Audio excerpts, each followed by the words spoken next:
Welcome. So in this video we will be discussing about solubility of gases in liquid and the factors affecting the solubility of gases. Many gases dissolve in water like oxygen, HCl, even nitrogen to some extent. However, HCl is extremely soluble in water.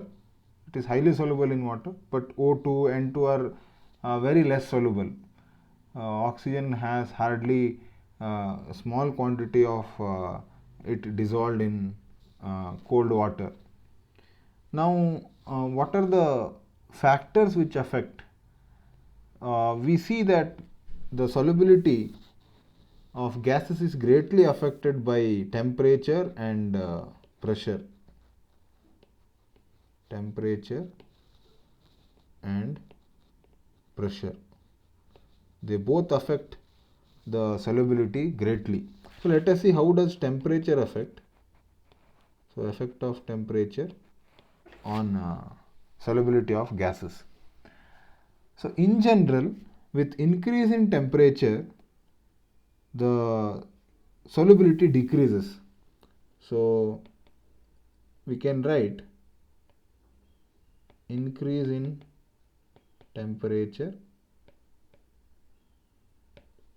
solubility decreases. This is because with increase in temperature we are actually supplying more kinetic energy to the gas molecules, and these gas molecules if they have to be soluble in solvent, maybe water or any other solvent for that matter, should establish a certain type of interaction with the solvent. So when we say gas plus solvent forms solution, of course this solution also will have equilibrium established. We will be discussing about it a little later. So dissolution of gas in a solvent also going to form an equilibrium, and this process is going to establish new interaction between solvent and gas. So this delta HR will always be slightly exothermic, that is enthalpy of reaction will be less than 0. So in general, most of the gases when they dissolve, they liberate small quantity of energy. Now for such a reaction which is exothermic in nature, naturally increasing temperature reverses the process according to Le Chatelier's principle. Now because delta HR is less than 0, with increase in temperature solubility should decrease.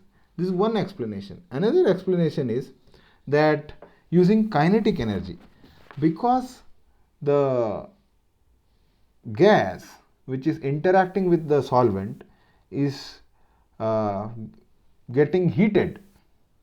Now both the gas molecule which is already dissolved in the solvent as well as the new gas molecule which is coming in contact with the solvent, both will experience higher kinetic energy. As a consequence, the tendency of gas molecule to escape increases. So this is how increase in temperature will surely decrease the solubility. Second parameter which affects is pressure. So for this we can explain based on a experiment which is going to be very useful. So same equilibrium again, gas plus solvent giving rise to solution. Suppose I take two system with piston cylinder arrangement, and I have a certain solvent here. So this is solvent A. Similarly, there is a gas B here, and here there is another system in which same quantity of solvent A is taken, and same gas B is kept there, and this piston is applied with certain pressure P. So here it is atmospheric pressure only, PATM, but here I am adding additional pressure. Now what happens?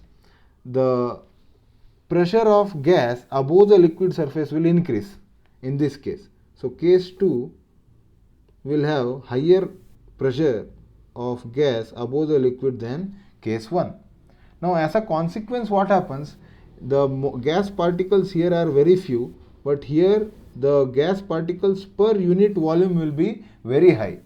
Now looking at that condition, there will be increased number of interactions between gas, molecule and solvent.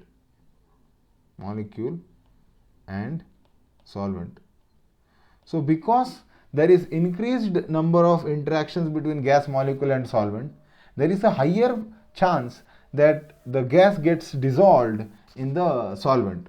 So it is observed that when there is an increase in pressure of a particular gas above the liquid, this increases the solubility. So increase in pressure increases solubility. That is for solubility of gas in liquid. This variation of solubility of gas in liquid was initially studied by Henrys, that is William Henry.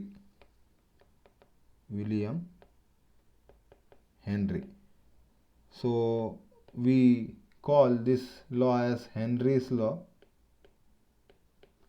after him. So it states that at constant temperature,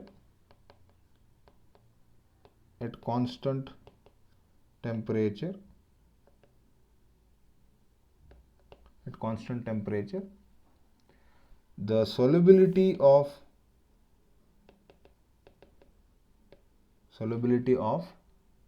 a gas in a liquid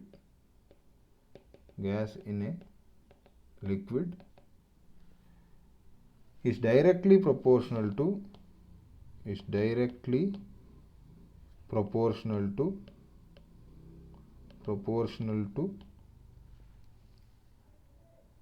the pressure of the gas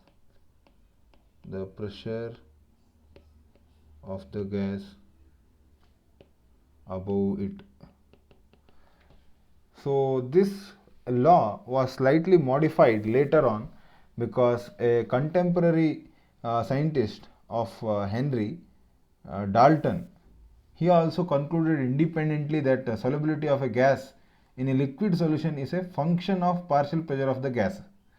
So if we use mole fraction as a measure of its solubility, then it can be said that mole fraction of gas in the solution is proportional to the partial pressure of the gas over the solution. So that is written as P gas, that is partial pressure of the gas above the liquid, is proportional to mole fraction of the gas.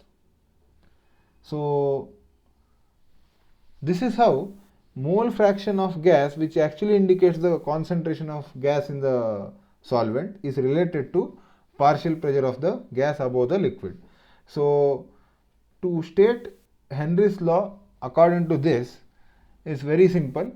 We just have to write the partial pressure of the gas in vapor phase is proportional to the mole fraction of the gas in the solution. So we can write P gas is equal to KH into X gas, where KH is actually Henry's constant, and it depends upon nature of the solvent, and also it has different values at different temperature. Surely it varies with the temperature. So we can say that KH, though it is a Henry's constant, it depends upon nature of gas and temperature. Generally with increase in temperature, KH also increases. Now the unit the unit of kh is same as that of pressure, that is generally it is expressed in kilobar or simply bar. So basically the same unit as that of pressure. If we plot the graph of partial pressure of gas, say HCl, so partial pressure of HCl versus mole fraction of HCl. Mole fraction is of not any unit, that's why KH will have same unit as pressure. So this is experimentally also verified that it follows the straight line pattern. So this law is verified also. So this is Henry's law. We will be discussing how to apply this Henry's law in the numerical questions also with examples, and we will also see the applications of Henry's law in next video. Thank you.